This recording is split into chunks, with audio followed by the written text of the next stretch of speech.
From KUNC and the NPR network, this is In The NoCo. I'm Erin O'Toole.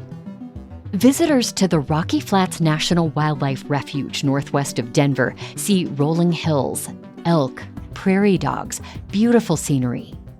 What's less obvious is the astonishing history of what happened there during the Cold War. The Rocky Flats plant makes plutonium parts for nuclear weapons. Last May 11, 2 buildings were gutted by fire. Scientists recently found traces of radioactive plutonium. People who live near that plant may be exposed to a cancer hazard. Wastes burned, dumped into landfills, discharged into streams. Some of the highest levels of radioactive plutonium in the world. When is enough enough? That's a clip from a new documentary about Rocky Flats called Half-Life of Memory, America's Forgotten Atomic Bomb Factory. It premiered in November at the Denver Film Festival and is now available on the streaming services Amazon Prime Video and Apple TV+. So today we're revisiting our recent conversation with the film's director. Jeff Gipe grew up in Arvada, and his father worked at the plant in the 1980s. When I was growing up, I really didn't know about Rocky Flats, and the workers weren't allowed to speak about their work. Jeff says he made the documentary to remind people of the hazards buried beneath what's now a wildlife refuge, and also to share the voices of workers whose lives were affected by the dangerous materials processed at Rocky Flats. I mean, it was so strict that if anyone was even curious about what the workers did, that they were supposed to report that. So there really was no information that was shared from the workers to the outside world and even to their families. I want to share a clip from an interview you recorded with your dad for the film. I felt like we were really safe when we were out there. I felt safe. But that don't necessarily mean it was. At the time, you believe one thing, and then as time goes on, you find out, by golly gee whiz, things weren't quite as safe as I thought they were. Jeff, there's a sense of almost betrayal in what your dad says there. How does he look back on his time there?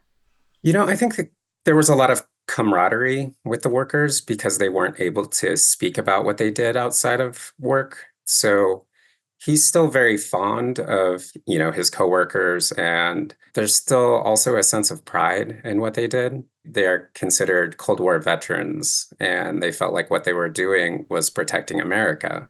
Mm-hmm. So there's still a lot of pride, and he's still hesitant to be very critical of the plant and what had happened, even though he's become ill, and so many others have. Rocky Flats shut down as a nuclear weapons plant in the early 90s. You started work on the film after you attended some public meetings much later in 2016. What was being discussed, Jeff, and what stood out to you about those meetings? Yeah, those meetings were really focused on the opening of the Rocky Flats National Wildlife Refuge. Right. So it was kind of the transition from it being a former nuclear weapons plant to now being a wildlife park. And those meetings were really eye-opening because they were pitched as a public meeting, but unfortunately, the public was not allowed to speak or to raise their concerns. So it was really a one-sided conversation that didn't allow for a lot of the voices and knowledge in the community to be shared. Yeah, I mean, your footage in the documentary shows officials kind of cutting people off at the mic from sharing their questions and their knowledge. Yeah, it was an unfortunate situation. I think in one of the first meetings, they tried to allow people to ask questions in a very strange way. Like everyone had these cards where they could agree or disagree.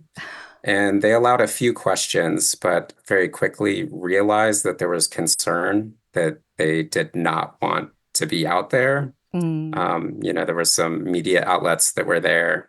And so whenever anyone raised concerns, they were immediately cut off in that first meeting. And subsequent meetings, there was no public input. Jeff, the story of Rocky Flats is out there. It's been covered extensively. What made you want to create a new documentary on this subject now?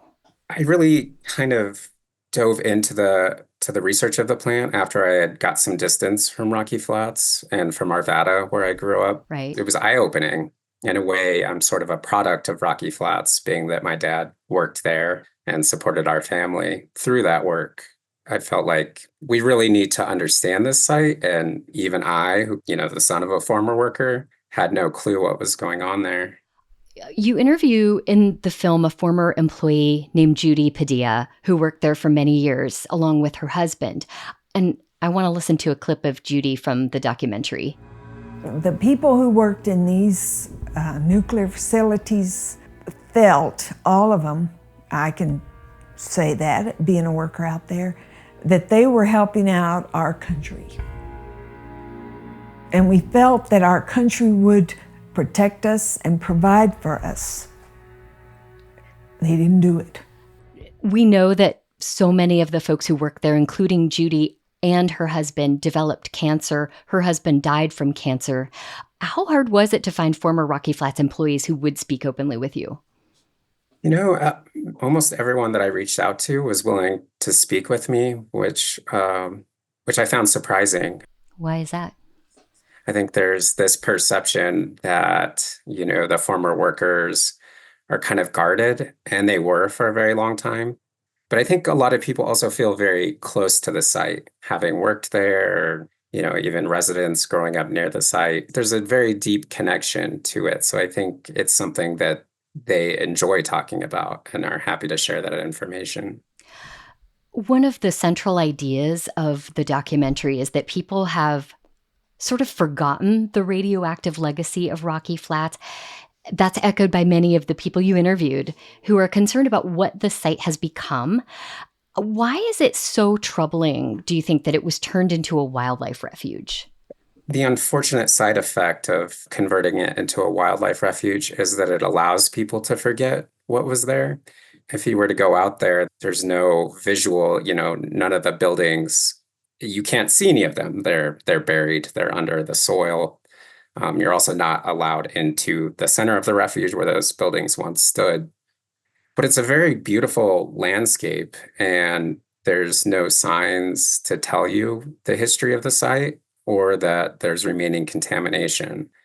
For people that are younger than me, they would have no clue, that this exists. This isn't something that's taught in schools, unfortunately, even though it's a national historical landmark and was the center of the nuclear weapons complex. It seems like it's something that has intentionally been erased, the history of what happened there, and has been turned into a sort of like a triumphant story of, we produced bombs, we won the Cold War, and now there's this beautiful wildlife park that the public can enjoy.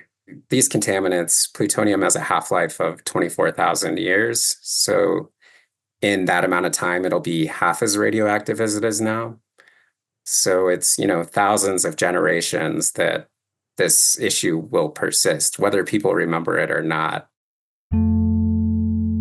Jeff Gipe directed and produced the new documentary, Half-Life of Memory, America's Forgotten Atomic Bomb Factory.